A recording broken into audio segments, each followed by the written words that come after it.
Hey everybody, Matt here, and today I've got a whiskey that literally just hit my office and I wanted to share it with you because I was pretty excited about it. So, Wyoming Whiskey, Kirby, Wyoming, they have put out a straight bourbon, they have a single barrel, a couple other things, but mainly focused on whiskey, and they've just released their newest project, which is the Outryder, which is a 100 proof, bottled in bond blend of straight whiskeys, essentially. It's got a mash bill that's 20% rye, traditional bourbon mash bill, and then it actually has another whiskey blended in it that's 48% rye.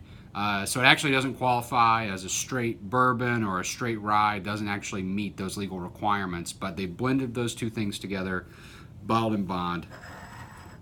And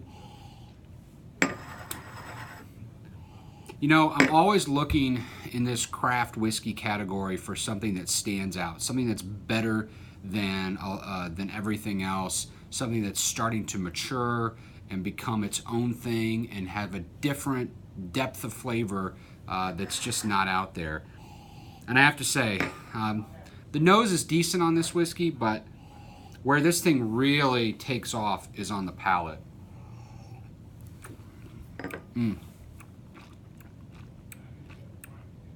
You get the creamed corn, the high rye content, the relative high rye content of both mash bills creates the most interesting rye note in a whiskey that I've tasted in a long time. It's got the allspice, it's got the clove, it's got those sort of higher baking spices. It's got that real nice sort of crisp pop to it, and then it's got that deep bread note to it, that darker note that sort of drops down right there at the finish. And oh, man, it's just absolutely fantastic whiskey to drink, and you know, one of those things that they've waited patiently for, you know, for craft, and starting to even be judged with some of the larger distilleries. I have to say, Outryder, damn delicious. Cheers.